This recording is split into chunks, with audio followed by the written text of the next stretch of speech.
Hello and welcome to Crisis What Crisis, a new podcast designed to be a useful field guide as we all try to navigate and come to terms with a dramatically changed world.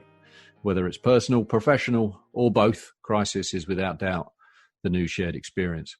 I'm Andy Coulson, a former newspaper editor, Downing Street Director of Communications and one-time inmate of HMP Belmarsh. For the last 4 years, I've been putting all my experience, the good and the bad, to use as a strategic advisor to business leaders. And I can tell you that the bad has been just as useful as the good. And that got me thinking that there are plenty of great podcasts out there where you can hear stories of success. There are far fewer where you can benefit from the experience of those whose lives have properly unraveled. So in Crisis What Crisis, I'll be talking to the embattled, shamed, courageous, ruined, damaged, resilient, unlucky and lucky survivors of crisis. Some names will be familiar, some less so, but all our guests will talk about their crises honestly, often with humour, but always in the hope that what they have to share might be useful to anyone facing down their own demons and challenges. Put simply, these are crisis stories worth sharing. If you agree and enjoy what you hear, please do give us a rating and review. That way, even more people will hear them, and that, in the end, is what it's all about. Crisis What Crisis is generously supported by Mindstream, a brilliant company who harness the power of music for personal well-being, whether it be music for meditation, to help focus, sleep, stress relief, yoga and fitness, rejuvenation, even grief and loss. Mindstream is there to improve human performance. I've tried it, it works, and I'd recommend having a listen to the Mindstream catalogue yourself. Just search Mindstream, that's mind with a Y, on Spotify. Thanks again for joining me. Our guest today is Sir Kim Darroch, one of the UK's most experienced and respected diplomats. As ambassador to the United States, it was on his watch that Donald Trump confounded the consensus on both sides of the Atlantic to become president. Thereafter, a big part of Kim's job was to try and make sense of the new president's unorthodox approach and to feed his analysis back to his political masters in Westminster. In other words, he was our eyes and ears at a critical time for the special relationship. And he was good at it. Indeed, long before the world was waking up to the possibility of a Trump presidency, Kim predicted that what then seemed ridiculous, the possibility of a man who'd never served a single day in public office reaching the White House, was more than likely to happen. He continued that work until in July 2019, a diplomatic crisis erupted. Confidential missives written for just a handful of politicians and civil servants found their way to the Mail on Sunday. In them, Kim gave a candid view of Trump and his administration. Inept, deeply dysfunctional, and radiating insecurity is the short summary. The president reacted in a characteristically thin-skinned manner, and Kim, now a Washington ambassador unwelcome in Washington, resigned. It was the end of a stellar career for an unorthodox diplomat who once lived in an Oxfordshire council flat. Kim's brilliant new book, Collateral Damage, charts his time as our man in Washington and is a fascinating account of modern diplomacy at a time of crisis for the US and the UK. Thank you, Kim, for joining us today. How are you? I'm well, thanks, Andy. Thanks for the invitation. It's a pleasure. We should start, I think, with a legal disclaimer because we're talking immediately after a very significant development in your story. The arrest of a British civil servant accused of the leak that cost you your job, effectively. Obviously, we can't go into any detail about what is a live investigation, but you felt strongly that that investigation should happen.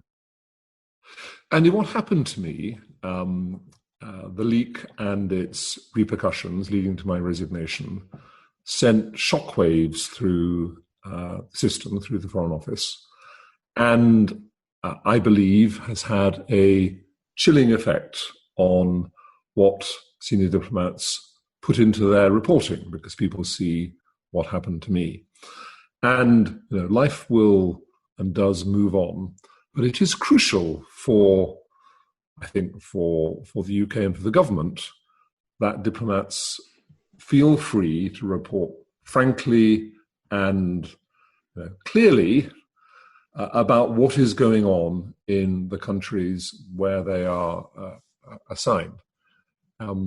And so, what we have at the moment is news of arrest. I know no more than has been in the newspapers. We don't know if it will lead to charges, let alone a conviction. but in itself, it will send an important message, and that's probably all that I should say at this stage. I suppose some people might say, though, Kim, that although you were pretty sharp with your views about Trump and his administration, what you're revealing was, it wasn't exactly Tinker Tailor Soldier Spy, but clearly you felt that there was an important principle at play. But I suppose it goes to a broader point, really, that at a time when we have an American president who, takes to Twitter to break what are the normal conventions of diplomacy almost on a kind of daily, if not hourly basis, you clearly still feel that principle should hold, right? And that although diplomacy, politics has changed so much, it's important that principle stays in place. Yeah, I mean, two things I'd say in response to that, Andy. First of all, yes, if you were embedded in Washington, with the 24 hours news channels on constantly, in the extraordinary environment that then and still does surround the Trump administration, there was nothing in my reporting that you would have found very surprising. And some of my American friends say to me, blimey, you really understated that. It was so much more extraordinary than that. But what I was reporting, the purpose of the letter that caused all of the uproar was a summary for ministers. It was about 4 or 5 sides long, for a very senior ministerial meeting of how the Trump administration had performed over its first 6 months. Now, I worked for 20 years in reasonably close proximity in the second half of my career to ministers. You were in government too. You know what life is like. They just have a huge workload with Parliament, with their ministerial, with their departmental business, and with the public facing requirements of the job. And I just thought that there was a fair chance that they might have picked up a few headlines about the Trump administration, but really wouldn't understand anything like quite how it felt if you were sitting watching it 24/7 in Washington. So the purpose of that passage was really to bring that home to people who had other priorities and other things to focus on as they came into the meeting. Of course, the other thing I'd say about the letter is that although it used the descriptions that you have mentioned about the first 6 months of the administration, it also said that the president himself had an almost indestructible quality, and no matter what was thrown at him, he just kind of emerged from the chaos and the all the shell blasts and was still standing, that he had 40% of the American people and more than 80% of the Republican Party members strongly behind him, who seemingly didn't really care what all the newspapers and media were saying about him. They still supported him, and still do, by the way, and still do.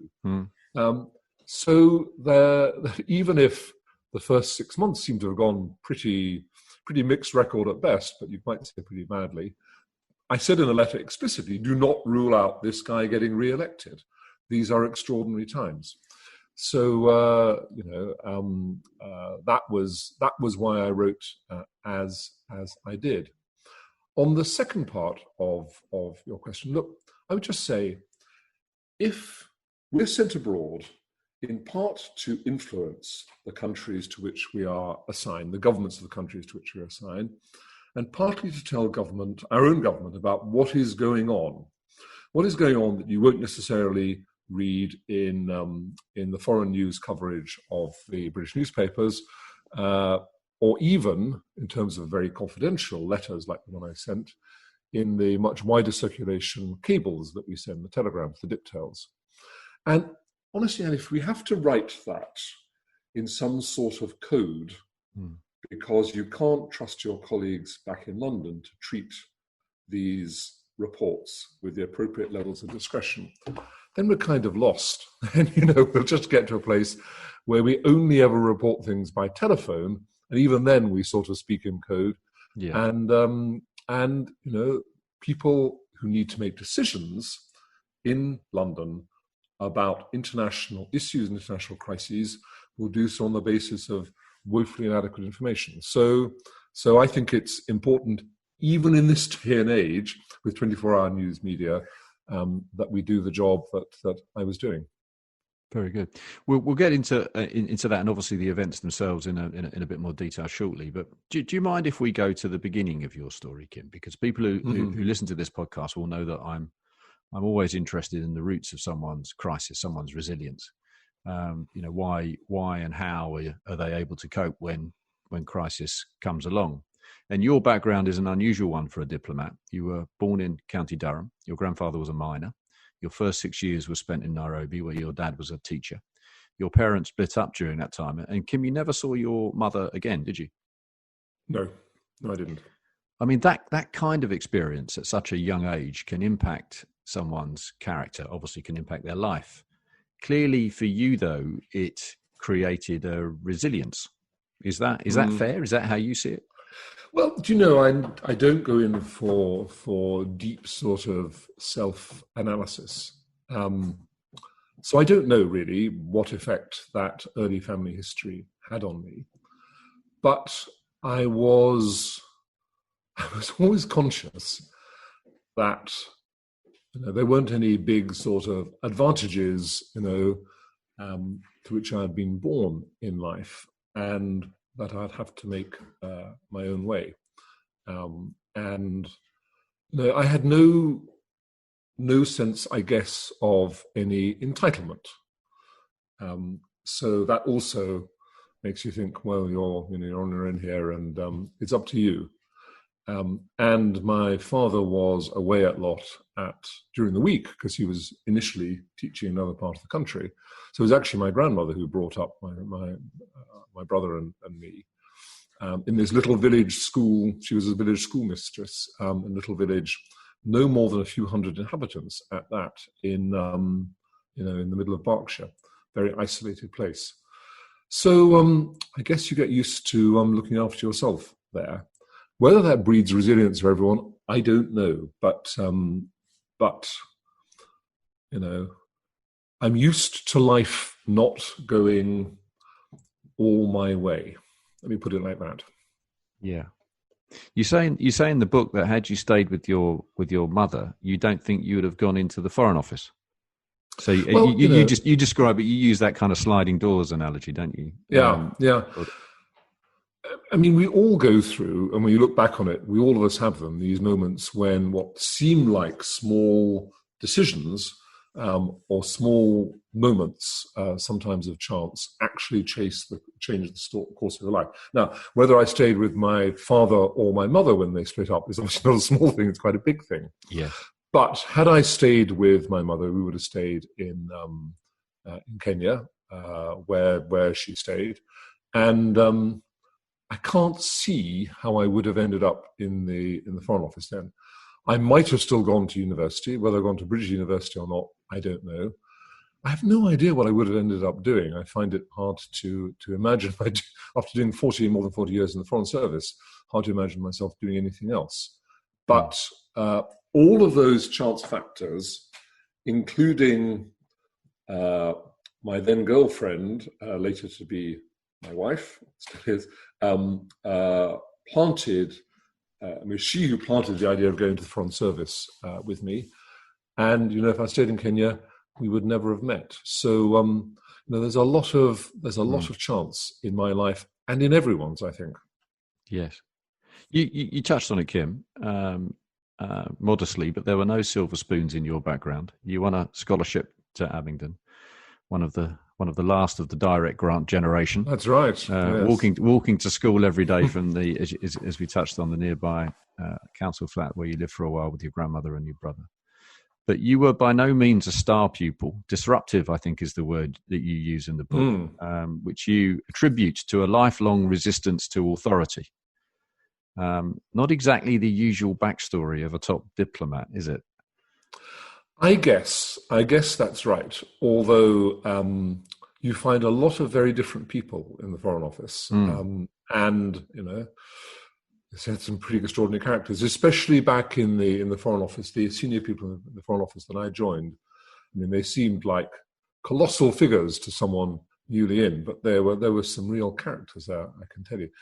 It's not a classic route, but I would say, in a brief plug for my old institution, do you know, from the moment I got in, no one ever asked me about which school I'd been to, let alone which university I'd gone to. No one ever asked me what degree I'd got. No one ever asked me why I'd, only got a lower second degree. All that mattered then was how you performed in the office and how you were doing whatever the job that they'd assigned to you. So in that sense, the Foreign Office is a genuine meritocracy. As you say, encouraged by Vanessa, you decided that a life in the civil service was for you. You ripped through the system pretty quickly, it seems, from an outside perspective. You landed some big jobs, most of them putting you at the centre of some important and pretty technical negotiations that brought you into very close contact very quickly with some leading politicians. How was that in those early days, if you like, Kim, of your life in the civil service? How did you find being around power? How did you find being around crisis? Because I'm guessing that pretty swiftly you were involved in some reasonably difficult moments. First of all, the longer that you work with politicians, in a sense, if I can put it this way, the more normal they become to you. But when you've been in the Foreign Service 2 years, and your first job is in the rather unglamorous protocol department, dealing with the privileges and immunities of the embassies of diplomats in London. And then you get catapulted, as I did, into the most junior assistant press spokesman job in what was called then news department. And you find yourself as the guy who gets the Friday night duties and the weekend duties, and stuff happens then. Look, it's a hell of a jump from what I had been doing, and I was still only kind of 3 years out of university. Just to take it to Trump briefly, this is another wall that he's kind of knocked down. Obviously, although he's not a journalist, but my God, he understands the media. Yeah, and he's that system that you've just very eloquently described. He's broken that system. All right, he's jumped over the journalist. This is not about a careful briefing from a press advisor, and you choose which lines you take and which you don't, and out you go. He doesn't care about any of that. He's broken the whole machine. Yeah, does that worry you? Well, I mean, does it worry me? I mean, this is going to sound a shocking thing to say. Social media has changed the world.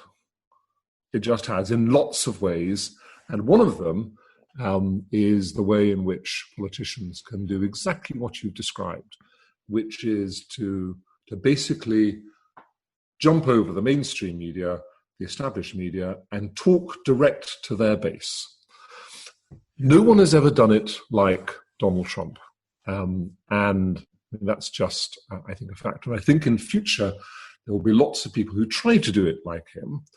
But there is an extraordinary talent of sorts in the way that he communicates to his base via Twitter. So the world has changed. The world has changed. By the way, Trump wasn't always like that. If you go back to the early days of his campaign, when I got to Washington, January 2016, he was actually brilliant at manipulating the mainstream media too. That the media got to a place, mainstream media, where they would rather show an empty podium awaiting Donald Trump making a speech than any of the other candidates speaking. Add that to his fame from The Apprentice as a reality TV star, and no wonder when he got on the stage with 16 others for the primary debates, Republican primary debates in 2016, he was the one everyone recognized. And then they liked what he was saying, and he leapt out ahead immediately, and then never really got even challenged. No one even got close to him. So that's using the media was one of the ways in which he won. But as it became clear that he was actually going to win the nomination, the mainstream media looked more at what he was saying and basically turned against him. So for the second half of his campaign, when he was running against Hillary Clinton, that's when he talked about, fake news and basically was at war with the mainstream media. And he would point out the sort of media pen in his huge rallies and basically encourage the crowd to shout abuse at them. And the whole relationship with the mainstream media soured over the second half of that 2016 campaign. And his use of Twitter became more and more the main route by which he communicated to the American people. By the way, he's never really used Twitter to try and win over the undecided, let alone to build bridges towards the Democrats. He's used Twitter almost entirely to talk to his base. But his base is extraordinarily solid. He's never fell below, even at his most difficult moments, he's never fallen below 80% or so approval amongst Republican Party voters, which I think is a rating that probably exceeds Ronald Reagan's. But then on Friday, July the 5th, 2019, your chief of staff walks into your office in the embassy and tells you we've got a problem. There's been a leak. Just tell us, Kim, about the sort of the hours and days that kind of followed thereafter, and how that. What I'm interested in is how are you coping? How are you dealing with it? Given your rich experience in being around crisis, your crisis muscles pretty well exercised, but suddenly you're the crisis. How did that feel? How did you handle it? What happened? Okay, well, I'll tell you the story, Andy, but preface it by saying I am not claiming that I handled it well or badly. I'll just tell you what I did, and others can make a decision, make a judgment on how well I handled it. When they came in with the story, it's one of those moments when you don't quite stop breathing, but you get this terrible sinking feeling, and you instantly start thinking about the worst and how bad this could be. And then we managed to get out of London, or London managed to get, I think one of the special advisors in the Foreign Office managed to get out of the newspaper little extracts from all the documents that they had got. And most of them were some fairly recent cables about the first Trump 2020 re-election rally, about Iran, about the state visit, and one other, which I can't now remember. And then there was this extract from a highly confidential letter. Cables go to a wide audience, a few hundred people around Whitehall usually. This letter had gone to about 6 people. And we had to identify which it was. And that took rather longer than identifying the very recent cables. But about an hour and a half after we first learnt of the leak, we got the photocopier going in the outer office, and my thinking that must be it. And then they brought in, because we had a kind of rolling meeting going on with the senior people in the embassy, and they brought in several copies of the letter. And as I read it, then I realised this was as bad as it could be, because it was this letter 6 months after the start of the administration, giving a very frank and unvarnished account of how it was doing. And containing a number of predictions, which, by the way, all came true. But anyway, that's all the history books. And then the world starts to revolve rather quickly. A few things are going on. And so your mind is occupied with all the questions that are coming at you. You're talking to, or my press team were talking to London about what we would say when the article appeared, because we were still thinking, we still knew it would be on Sunday, so there was kind of 36 hours until it appeared, how we would handle it. We were discussing what we would do with the administration to handle it. So we were thinking about who we would talk to and what we would say and so on.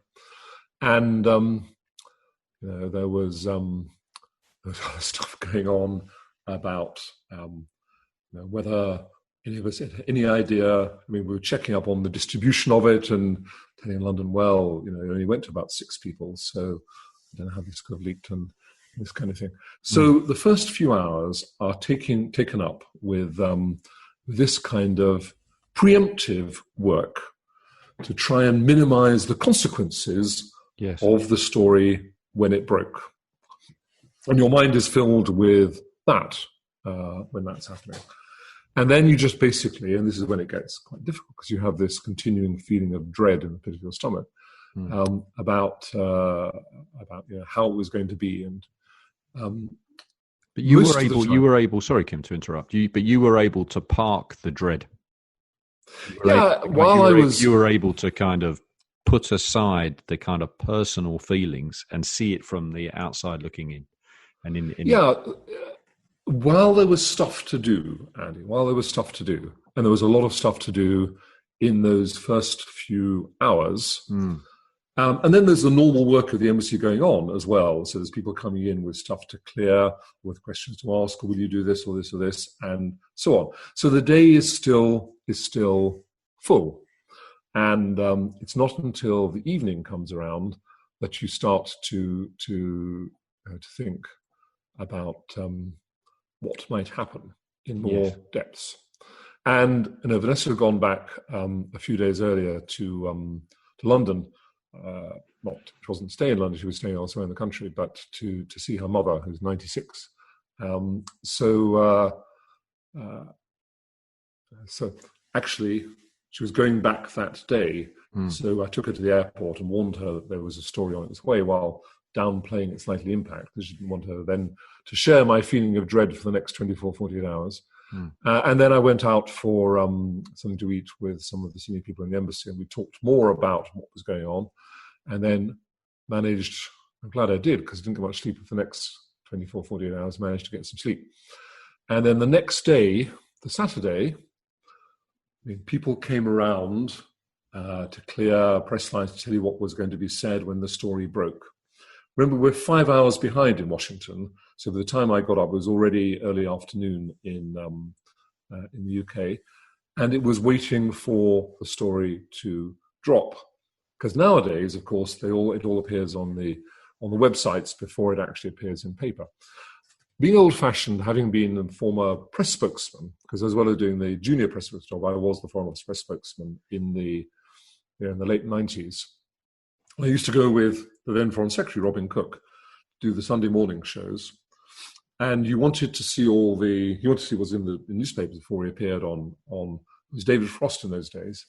And so I would always go to the newsstand outside Victoria Station at about 10 o'clock on Saturday night to pick up all of the newspapers, then to spend first editions, spend the next 2 or 3 hours skimming through them, so that when I saw Robin Cook the following morning at about 6 a.m., I could brief him on what was in the papers. In my mind, my fate was still going to be determined by a tied-up pile of newspapers landing on the pavement outside that Victoria Station newsstand. But I was kind of thinking already by then, knowing how the president tended to react to any criticism, that he was going to react badly to this, and that he would say something publicly, and this would fuel an already huge story. And then actually the first press cuttings beeped onto my phone at about 6 o'clock, I think, on Washington time. And we went through them all. And of course, as you would expect, you don't blame journalists for this, they had picked up the most stridently critical passages of the letter about the performance of the Trump administration, and that was the front page. And there was a lot more stuff on pages 2, 3, 4, and 5, plus a bit about me and photographs and this kind of thing. So it was as bad as it could be, and they'd really ignored the other cables. Of course. How quickly, Kim?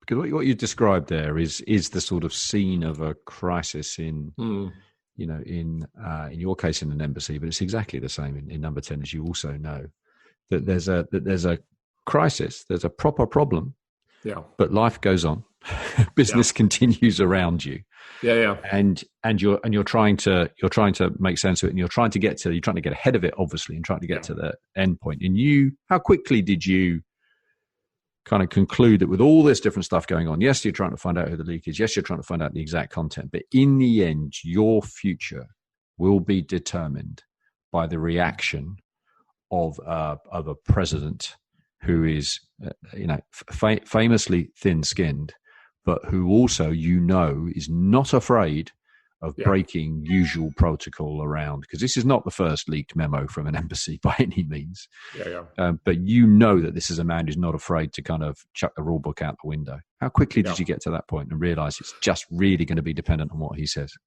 From the moment that I read the Mail on Sunday piece on my iPad or my iPhone at about 6:30, 7 p.m. on Saturday night. And I mean, some of the senior people from the embassy came round and sort of shared the misery. But from that second, I thought the thing that counts here is what the president is going to say. And I also suspected that he would react pretty harshly, pretty badly, because that's what he does. Yeah. So what he said, we should explain, is he said two things at different times. I think I'm right in saying. The ambassador has not served the UK well, I can tell you that. We are not big fans of that man. Yeah. And then later, I think he says, I do not know the ambassador, but he's not liked or well thought of within the US. We will no longer deal with him. Yeah. After you'd heard that first quote, you're thinking, this is really only heading one way. After the second, that's the moment you think, that's me on this is now untenable. There's 24 hours between my seeing and reading the piece in the newspaper and the president tweeting, which is kind of what I expected, because I knew he was up at Bedminster, where he owns a golf course up in New Jersey. And I thought that he would be, that people would brief him when he had finished his Sunday afternoon round of golf. So there was no White House reaction. I mean, we had talked to the White House and warned them that the story was coming and it was out there, told them what press lines we were taking. They had said, okay, we're used to dealing with leaks. We'll play it down. There's no need to make a big thing about this. But of course, we don't know what the president will say. So they were, because they were friends of ours, they were doing their best. But I knew it didn't really count. What counted would be what Trump said. And I knew he'd be coming back on Sunday afternoon, and he landed on the White House lawn in his helicopter, and there was a gaggle of the White House press corps there. And that was when he said the first stuff about, we don't like that guy, he's not doing a good job for the UK.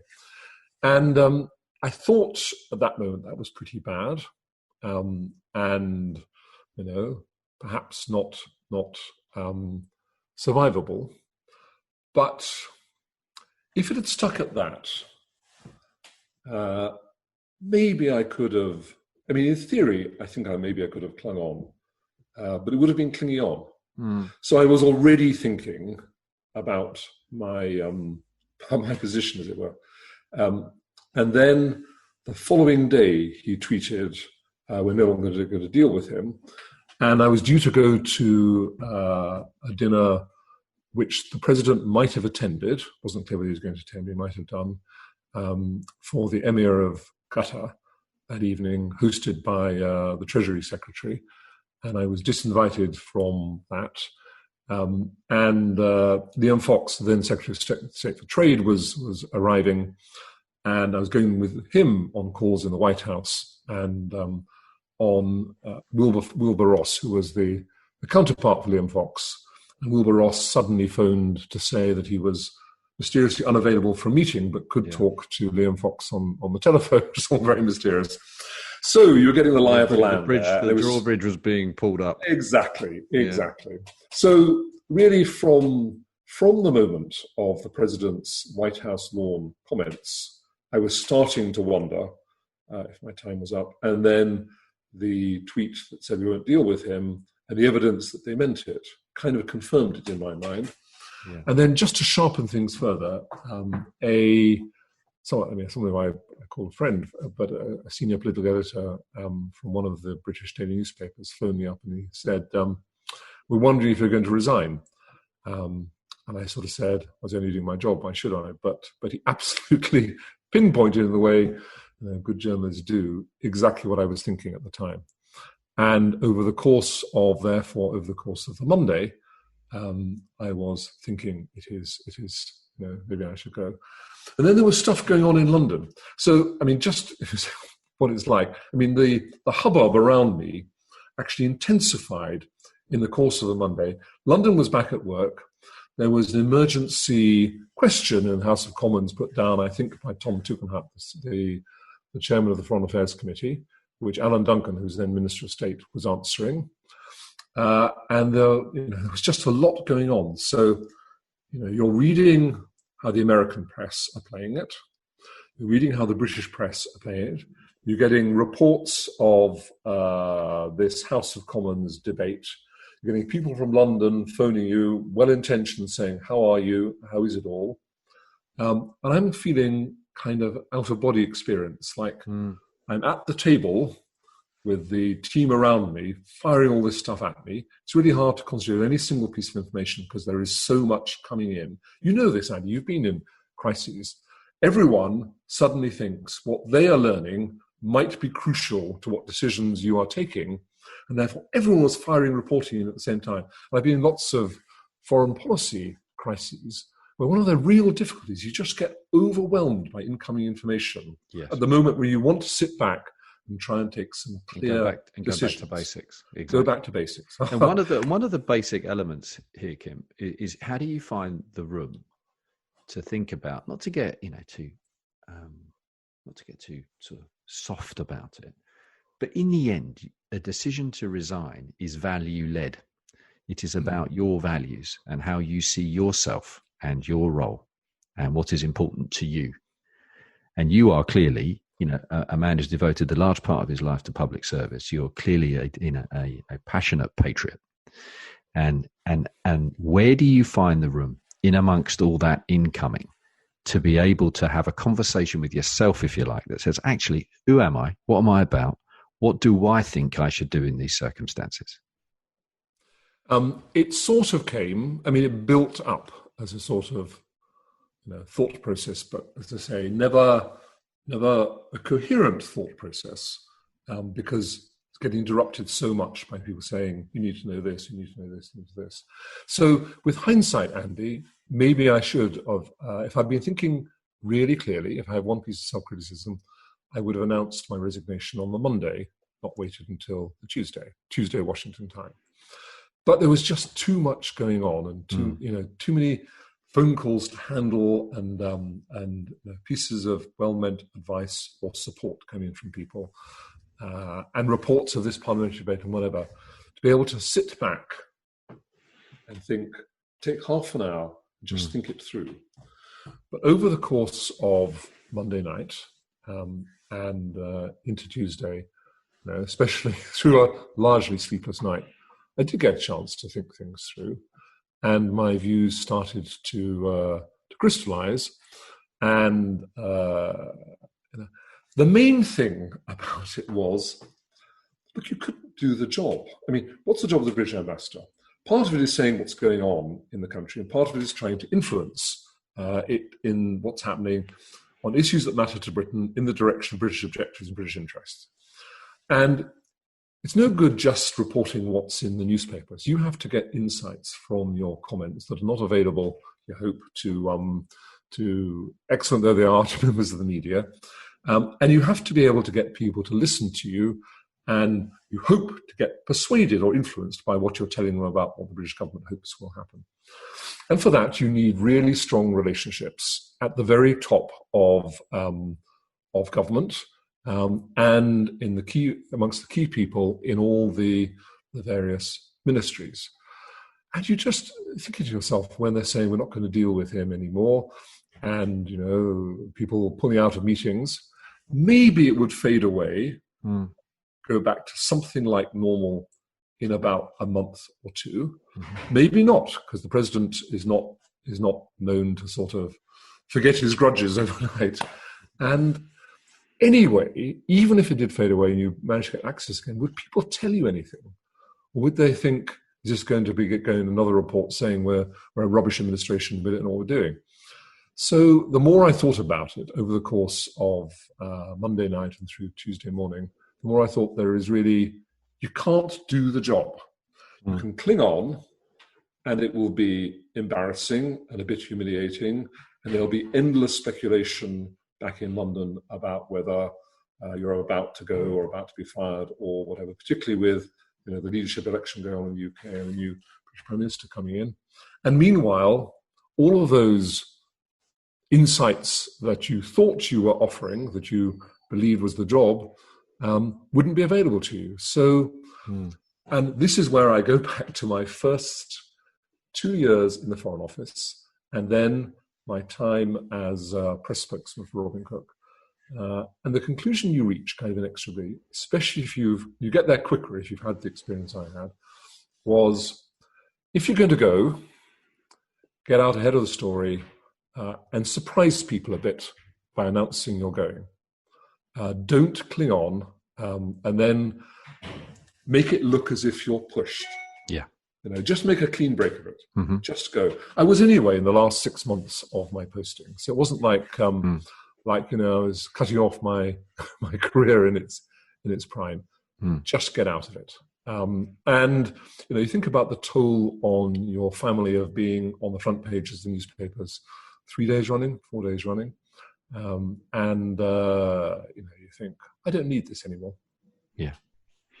I remember, Kim, late in 2010, Ed Llewellyn, who we've both worked with and is now the ambassador in Paris, he walked into my office at number 10 and said, "We've got a problem, there's been a leak."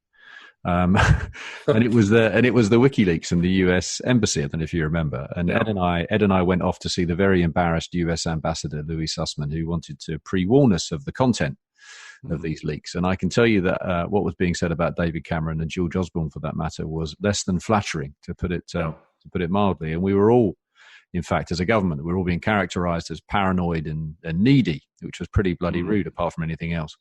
But our view, pretty quickly formed, was that these things happen, that the relationship was far too important to worry about a few days of, sort of embarrassing headlines. We'd get over it. And of course we did. I remember the US embassy were relieved, to put it mildly, but it passed pretty swiftly. Yeah. And the truth is, of course, if the White House had reacted in anything like that kind of fashion, you'd have finished your posting, right?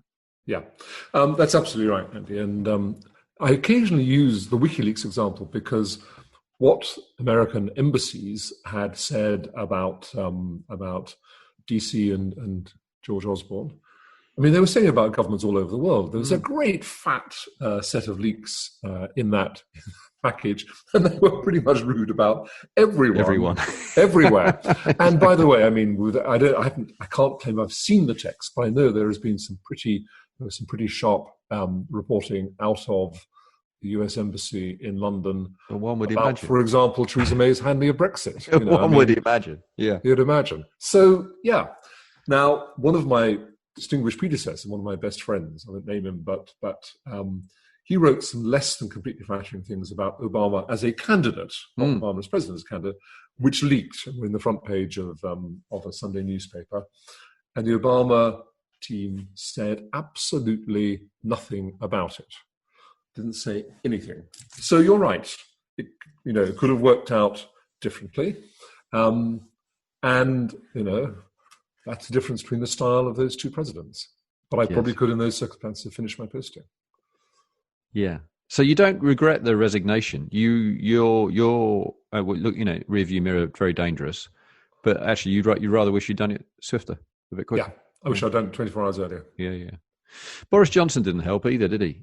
Refusing to support you when he was asked about you in the Tory leadership debate, which was kind of happening at simultaneously, if you like. Yeah. You knew Boris, of course, as I mentioned earlier, when he was a reporter in Brussels. I mean, how big a factor was that, do you think? Look, it wasn't a big factor. And people sound surprised when I say this, but I'd already kind of reached the view, especially triggered, as I say, by a senior journalist saying to me, "Are you going to resign?" Earlier. So I was already, 1 foot poised out of the door. But it did play a factor in cementing it. To tell you the story, Liam Fox was still in Washington. He had some calls on the Hill that afternoon, a senator and a couple of congressmen. And I'd gone with him on those, having checked beforehand that I was still welcome. They said, "Of course you are." Republicans, by the way. "Of course you're welcome," they said. And And then I got back to the embassy at maybe 5:30, 6 o'clock. And I remember that one of my political team said, they just had the hustings between Jeremy Hunt and Boris Johnson, and you were one of the main questions, and Hunt said he supported you and Boris said he didn't. Here's the clip. And, I was on his mobile phone, and I was just thinking about that and thinking to myself, I'm going to go tonight. It'll be announced tomorrow in London, but I'm going to now go and sort out my resignation. And so I was watching it, but not watching it, if you can imagine. Yeah. I wasn't really taking it in. So to this day, I couldn't give you a kind of precise description of what Boris said. Would have been nice if he had been... He was non-committal, effectively. He was non-committal. But look, in the end, he was... you and I have both advised candidates, ministers, exactly. prime ministers, to be non-committal. Exactly. It's the truth of it, right? And he was going to deliver Brexit. He needed a free trade deal with the US, still does need a free trade deal with the US. And why would he want to preemptively commit to keeping me in place? I'm not saying he had definitively decided to get rid of me, but he wanted to keep his options open. And, if I had been his media advisor, I would probably have said something like that to him. Yeah, that's pretty generous. Kim, that moment when you, when you realise, I listen. I think the way you've explained it, and thank you for it, and sort of rationalised it. I can completely see it. But in the end, as I say, a resignation is a values-led, personal decision, and only you can make it. Having made that decision, realising that your diplomatic career is over, how did you cope with that moment? And how have you coped afterwards as well? I'm interested in. Have you managed to stay away from the bitterness pit? Yeah. Look,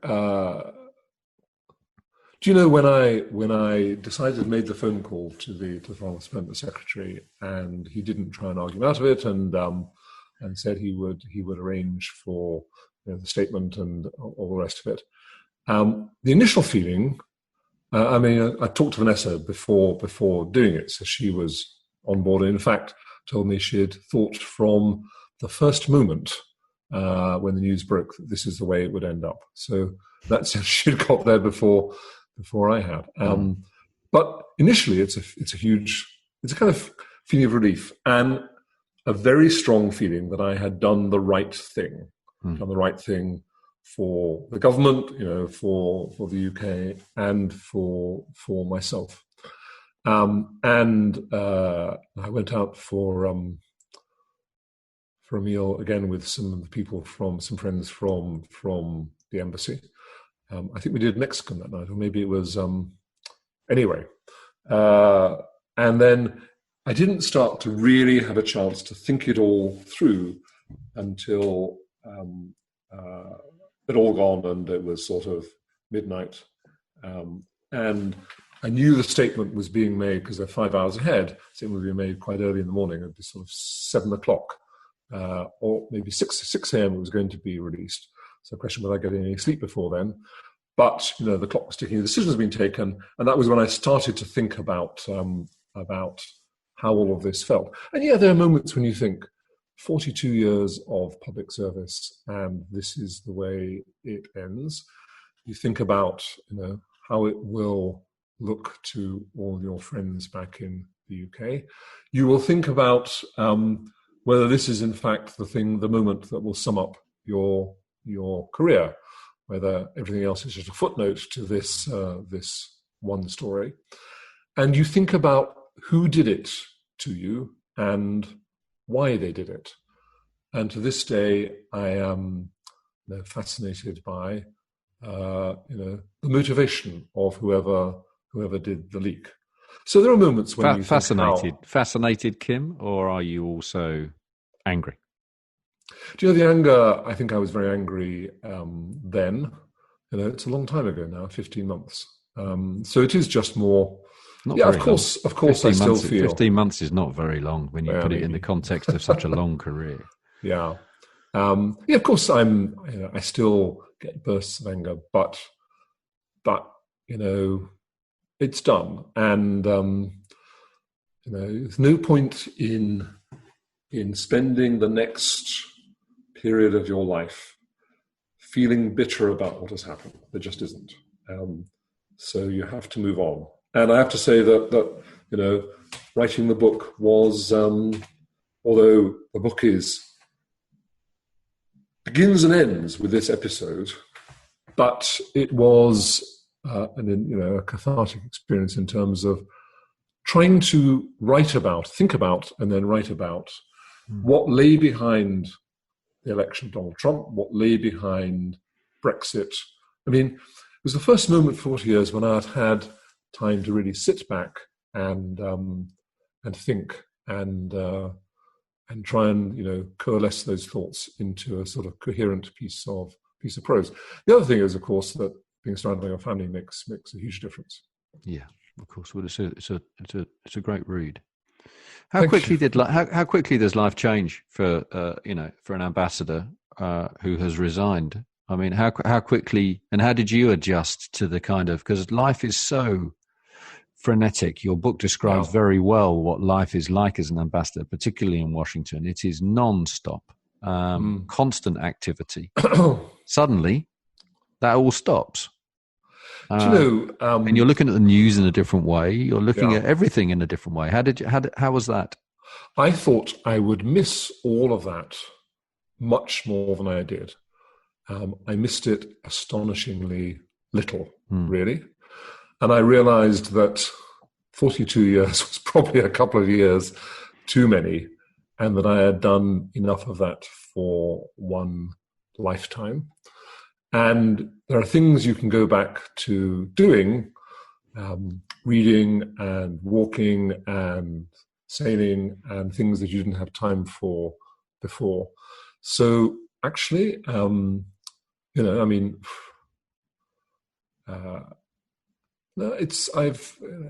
I've had much less difficulty than I expected to adjusting to normal life. And do I miss the 6 a.m. phone calls from London because they're 5 hours ahead, saying what's going on this, what's going on there? Yeah. Do I miss all the paperwork? Do I miss being out on the Washington dinner circuit every night?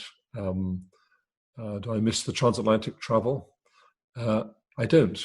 Yeah, I was going to ask you. You must have wondered with COVID how you would have handled it as an ambassador, because it would have been a pretty sizable challenge, to put it mildly. Yeah.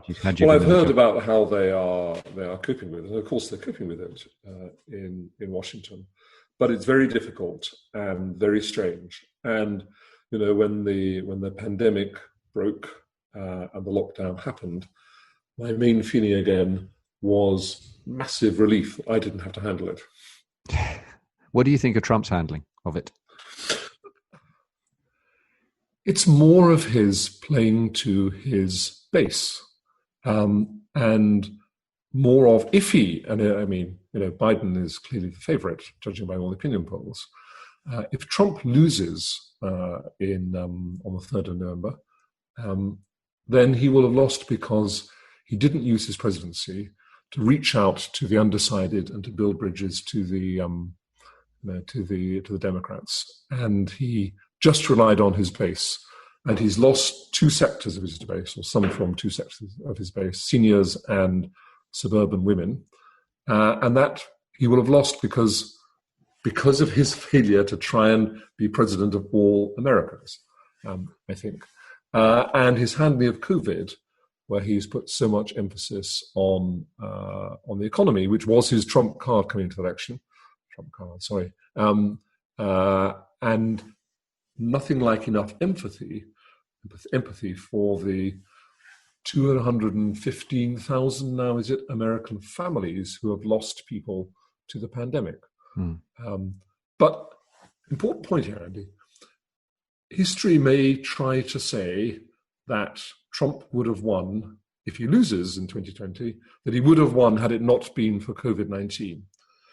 And I'm not sure that is right. Remember in 2018, in the midterms, he did badly. There was a swing of something like 8% to the Democrats, and he lost the House.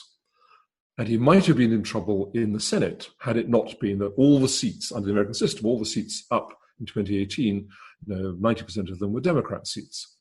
So the idea that may be current in a month or two's time, that it was all down to the pandemic, I don't buy that.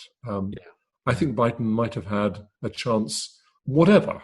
It would have been much more difficult if the economy had been booming. But all this stuff about the greatest economy ever, it isn't.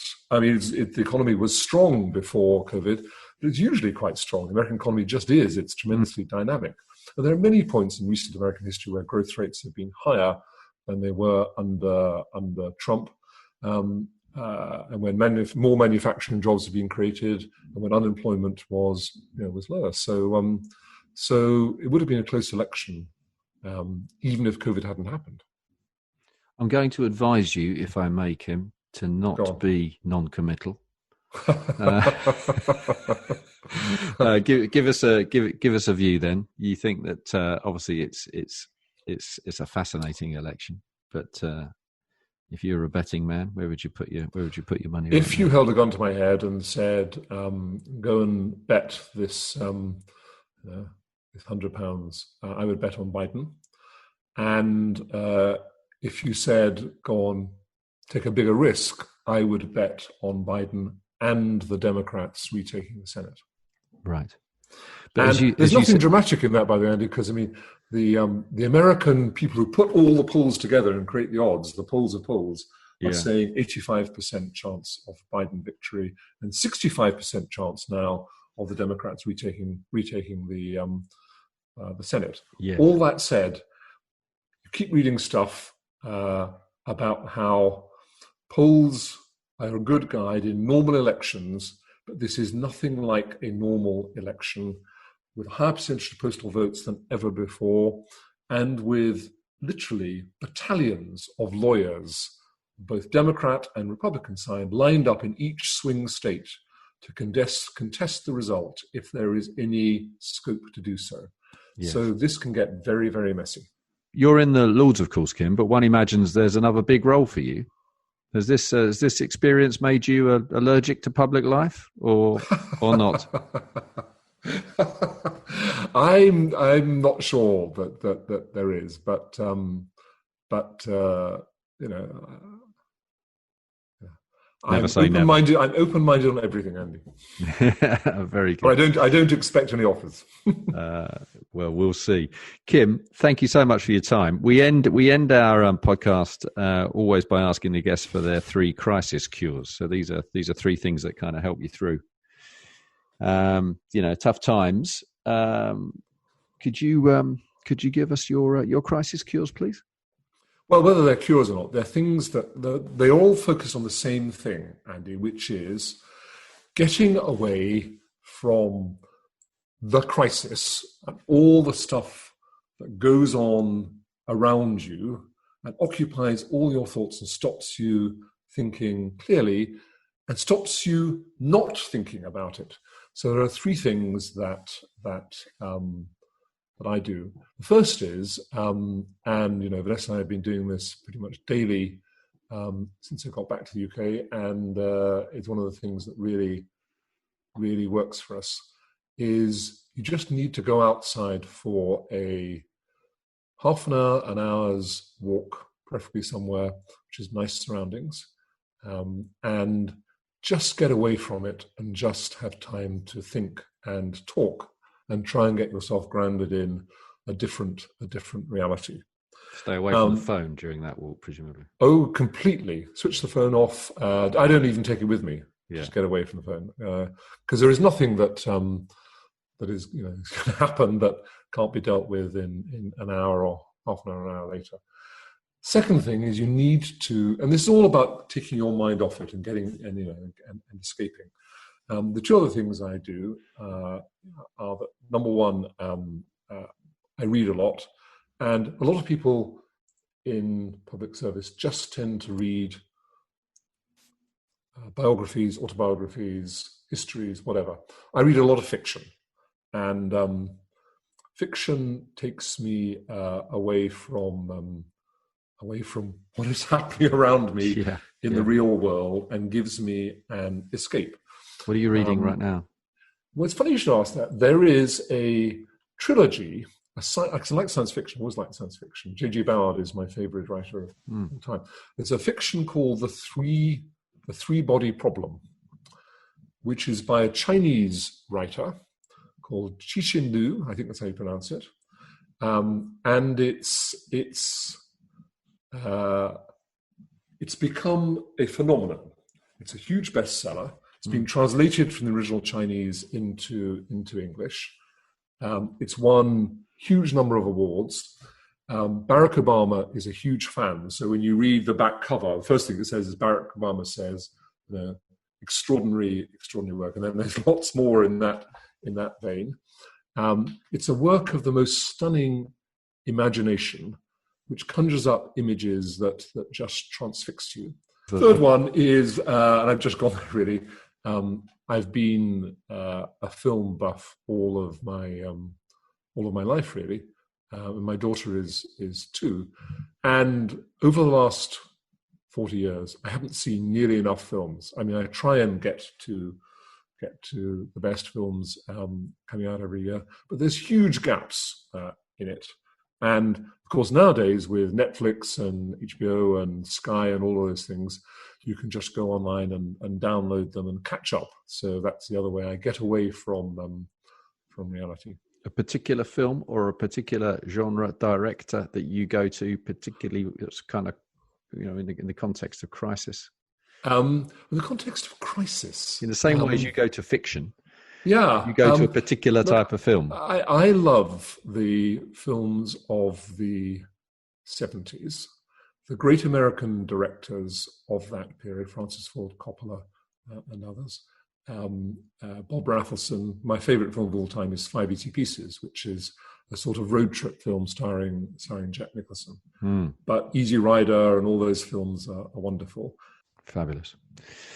Kim, thank you for your time. We really appreciate it. Congratulations on the book.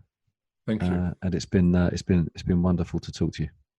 Thank you. It's great to be here, Andy. Thanks. Thanks for listening to Crisis What Crisis. Do feel free to send us your feedback. You'll find our contact details and our show notes giving you the key insights from our guests at crisiswhatcrisis.com. There are more useful conversations on the way, so please do subscribe. And if you like what you hear, give us a rating and a review. It really helps. Thanks again.